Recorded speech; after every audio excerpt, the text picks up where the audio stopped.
Юуны өмнө миний YouTube цуврал бичлэгийн хамгийн ихний дугаарыг хүлээн авч үзэж байгаа эрхэм танд чин сэтгэлээсээ баярлалаа. Тэгэхээр намайг оюун далайн цацрал гэдэг. За би хинбэ? Бас би яагаад одоо энэ цуврал бичлэгүүдийг Монгол залуустай зориулж хүргэхийг чин сэтгэлээсээ хүсэж байгаа вэ гэхээр би Монголын одоо дундаж амьдралтай айлын хүүхдүүдийн нэг төлөөлөл за магадгүй зарим нэгнийх нь хувьд боломжгүй жоохон хэцүү амьдралтай айлын хүүхдүүдийн нэг төлөөлөл. Тэгэхээр бидний хувьд өнөөдөр дэлхийн хэмжээнд за Холливуудад өөрийн дуу хоолойгоо хүргэж дэлхийн хэмжээний залуустай мөр зэрэгцэн суралцаж ажиллах маш олон сайхан боломжууд байгаа учраас энэ олон боломжуудыг би зөвхөн ганцаараа суралцаад ганцаараа энэ боломжуудыг аваад явах биш. Өнөөдөр бид хамтдаа Монгол улсын ирээдүй болсон залуус бид хамтдаа нэгнээсээ суралцаж, нэгнийгээ дэмжиж, хамтдаа ирээдүйн 5, 10, 20, 30, 40, 50 жилийн дараах за магадгүй бид бүхэн байхгүй болсон ч гэсэн бидний үр хүүхэд, бидний дүүнэр үлдэх тэр сайхан Монгол эх орныг бүтээхийн төлөө бид бүхэн нэгнийгээ дэмжиж, нэгнээсээ суралцах хэрэгтэй гэж би боддөг юм аа. Тэгээд тэр үднээсээ би одоо энэ бичлэгийг хамгийн ихний дугаарыг нь яг одоо эхлүүлж байна. За тэгээд өөрийгөө би товчхон бас танилцуулъя. Дийлэнх хүмүүс намайг танихгүй бах. Намайг оюун далайн цацрал гэдэг. За би Монгол улсын иргэн. За Монгол улсын шинжлэх ухаан технологийн сургууль болон радио телевизийн сургуулиудыг бакалавра хамгаалж төгссөн. За 11 наснаас хойш ер нь бол тасралтгүй ажил хийсэн. Гэхдээ сүүлийн 13 жил яг нэг салбарт ажилласан нь би FM радиогийн салбарт ажилладаг байсан. За FM сонсдог байсан залуус маань Анжела гэдэг нэрээр маань илүү одоо сайн мэддэг болов гэж бодож байна. 99.7 Улаанбаатар хотын за 99.7 болон 105.5 гэдэг радионуудад одоо хөтлөгчөөс нь эхлээд удирдах албан тушаалын захирал хүртэл ажиллаж байгаад за тэгээ хамгийн сүүлд одоо 4 жилийн өмнө би Монголд байхдаа за ер нь бол одоо ирээдүйдээ дэлхийн хэмжээнд уурахын тулд хамгийн түрүүнд англи хэлний мэдлэгийг маш сайн болгох хэрэгтэй байна. Тэгээд дараад нь одоо дэлхийд хөгжилтэй орнууд яаж ажиллаж залуучуудын юуг одоо зорж мэрийж байгааг бас сурахыг маш их хүссэн. Тийм учраас би Америкийн Калифорни мужийн Лос Анжелес хотод зорж ирж анх дэлхийн топ 100 сургуулийн нэг UCLA сургуулийн хэлний одоо сургуульд анх ирсэн байгаа. Тэгээд сургуулийн амжилтаа дууссаны дараагаар би үргэлжлүүлэн одоо илүү сайн мэрэгшүүлэн мэрэгжлийнхаа дагуу суралцахыг хүссэн учраас Los Angeles City College гэдэг улсын коллежид мэрэгчлэрээ орсон. За коллежид дөнгөж дуусаад яг одоо бол би магистрийн зэрэг хамгаалахаар 100% тэтгэлэгтэйгээр одоо энэ хүү хоттой 100% тэтгэлэг аваад магистртаа сурж байгаа. За мөн би Бостны одоо Харвардын их сургууль та бүхний маш сайн мэдих сургууль хагас цагийн оюутан.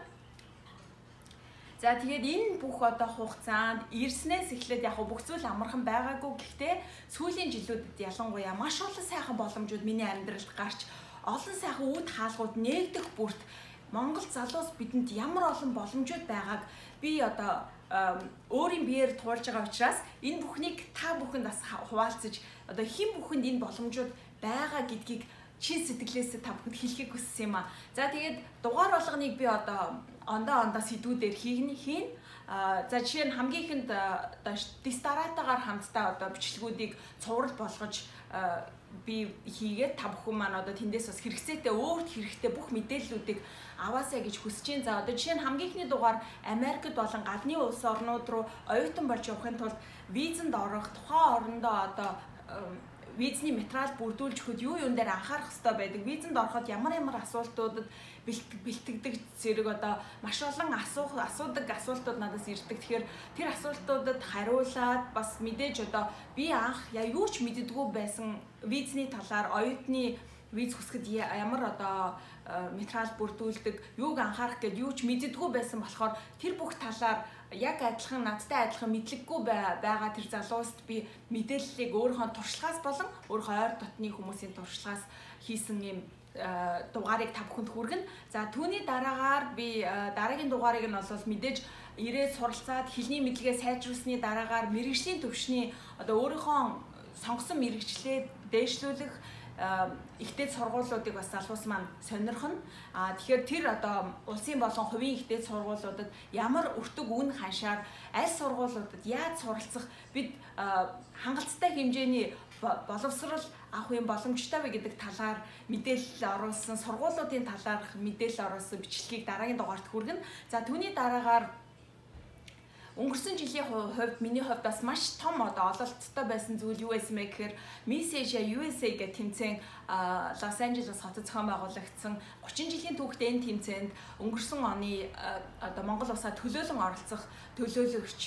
оролцогчоор шалгарсан. Тэгээд тэмцээндээ маш амжилттай сайн оролцож их дэлхийн элч төлөөлөгч Miss гэсэн титмийн эзнээр шалгарсан. Тэгэхээр энэхүү тэмцээнд орохын давуу тал бас бидний одоо зөвхөн таны амьдрал болон таны гэр бүлийн амьдралыг өөрчлөө зогсохгүй бидэнд маш олон том одоо үүд хаалга боломжуудыг нээж өгч байгаа одоо энэ тэмцээнд оролцох нь ямар давуу талтай вэ гэсэн сэдвээр би бас нэгэн бичлэгийг хүргэнэ. За энэ нь бол зөвхөн Miss төрөл биш, тийнейжер буюу одоо өсвөр насны охтууд. За Miss төрөл мэдээж одоо нөхөрт арай гарч амжааг байгаа, хүүхэдтэй болоог байгаа эмэгтэйчүүд, харин нөхөртэй хүүхэдтэй байгаа эмэгтэйчүүдэд Misses төрөл гээд энэ одоо Америкт амьдардаг Азиудын дундах энэ тэмцээн маань маш том одоо үр өгөөжийг эмэгтэйчүүдэд маань өгж одоо чадж байгаа учраас энэ талаарх нэвтрүүлгийг видеог одоо тусгай нэг дугаар болгож хүргэх байгаа.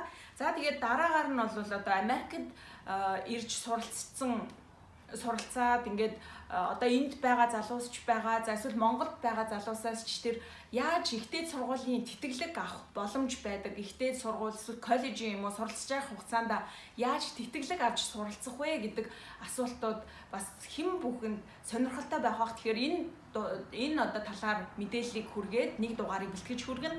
За тэгээд бас маш олон одоо залуусын надаас сонирхож асуудаг асуулт бол Харвардын их сургуульд яаж одоо оюутан болох вэ гэсэн асуулт байдаг. Тэгэхээр би өөрийнхөө хувьд би одоо бол хагас цагийн оюутан, тэгэхээр яаж одоо энэ сургуульд анх орох юм боломж нээгдсэн тэр бүх талаараа өөрийнхөө сурч мэдсэн одоо тэр туршлагыг та бүхэнтэй хуваалцахдаа таатай байх болно. За тэгээд мэдээж хэрэг өнөөдөр бүх залуус сошиал медиа, Instagram, Facebook, за зарим нь одоо ингээ YouTube гэдэг ингээ бүгд одоо сошиал медиаг хэрэглэдэг болсон. Тэгэхээр та сошиал медиаг зөвхөн ингээд үзээд өнгөрдөг зүйл биш. Хэрвээ та өөртөө хэрэгтэйгээр ашиглах юм бол одоо зарцуулдаг байсан өдөр тутам зарцуулдаг тэр их одоо мөнгөний зарлагыг химнээд зогсохгүй өөрөө давхар мөнгө олдог одоо энэ сошиал медиагаар гэртээ хүүхдээ хараа сууж байгаа ээжүүд маань ч гэсэн мөнгө олох юм боломжтой байгаа учраас энэ бүх боломжуудыг би одоо өөрийнхөө суралцж байгаа энэ зүйлсээсээ та бүхэнтэй хуваалцъя гэж бас бодож байгаа. За мэдээж хэрэг энэ сүүлийн жилүүдэд ялангуяа дэлхийд даяар залуучууд маань би эрүүл мэндтэй би энд маш их анхаардаг болсон. Тэгэхээр эрүүл амьдралын хэв маягийн талаар бас санал бодлоо хуваалцаж за юун дээр анхаарах хэрэгтэй, яаж одоо хамтдаа өөрчлөлтүүдийг өөрсөндөө хийх вэ, одоо энэ талаар бас цувралуудыг хүргэх гэх мэтчлэн маш олон сонирхолтой одоо мэдээллүүдийг хамтдаа бэлтгэж, хамтдаа нэгнтэйгээ санал бодлоо хуваалцаж ингэж бичлэгүүдийг та бүхэнд хүргэе гэж бодож байгаа. За тэгээд эхний дугаар бол ерөнхийдөө би одоо өөрөө би хинбэ гэдгээ танилцуулаад ямар зорилготойгоор яах гэж энэ бичлэгүүдийг та бүхэнд хүргэж эхэлж байгаа вэ гэдгээ бас ерөнхийд нь одоо яг мэдээлэл болгож хүргээд за тэгээ өөрийнхөө хувьд хамгийн хайртай дотны хүмүүстэй үзүүлдэг хамгийн одоо юу гэх хэдэн ч удаа үзсэн ингээд урам авч үздэг тэр бичлэгийг богинохон 3-4 минутын бичлэг байгаа. Тэгээ тэр бичлэгийг та бүхэнд одоо хүргэнэ.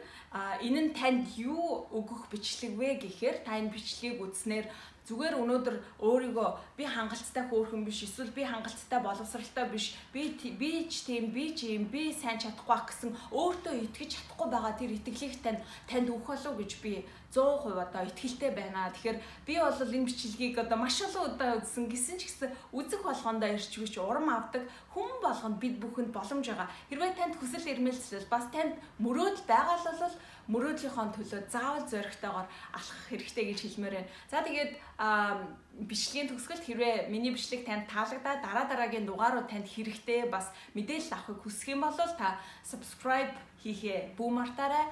За тэгээд энэ өдрийг сайхан өнгөрүүлээрэй. Эхний бичлэгийг маань үзэж хамтдаа байсан та бүхэнд маш их баярлалаа. шаргуу зүтгэлийг орлох юм энэ хорвоо ертөнцид байхгүй гэдэг. Тийм ээ. Авьяас дангаараа юу ч биш. Авьяаста бүтлгүйчүүд алийг тэргэхэв.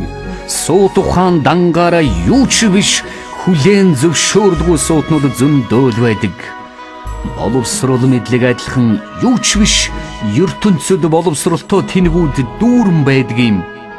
Багцгүй шургуу зүтгэл, зөв сайхан итгэл, шийдвэр төгсөж шармайлт бүхнээс илүү гэдгийг бод. Хэрэглээгүй авьяасад зэвэрдэг, ашиглаагүй булчин агшдаг, тогтоолос өмхийрдэг, салхихгүй агаар мууддаг, түлхээгүй цаг зогсдог. Хинч орхгүй хаалга гацдгийг сан. Харин маргааш гэж хойш тавьсан зүйлс бүхэн мөхөдгийг сайтар бодуулштай.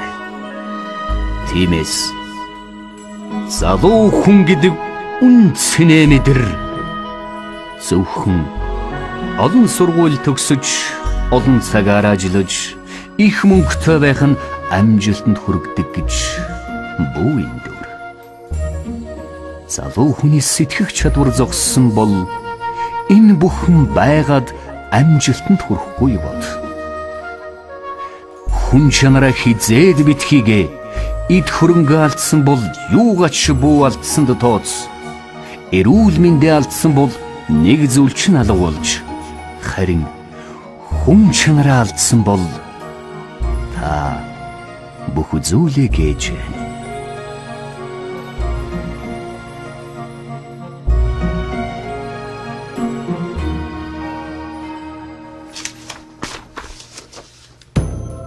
Зөв хүн байхын тулд бүхнийг өөрөөсөө эхлэх хэрэгтэй. Хувиршгүй зан чанар ямар ч хүний гэрэл түлдгийг бод. Хичээл зүтгэл хэнийг ч гомдоодгүйг хэрхэвч бүү март. Өндөр боловсролтойч бай, үгүй ч бай. Оюуны чадвар ихч бай, багч бай. Өөртөө байгаа бүх энерги, сэтгэл, зүрх, оюун ухаан нэгэн зүгт хандуулж чаддаг тэрл хүн хамгаас хүчрхэг байдгийг бод. Гагцгүй бүх зүйлд чин сэтгэлээсээ ханд.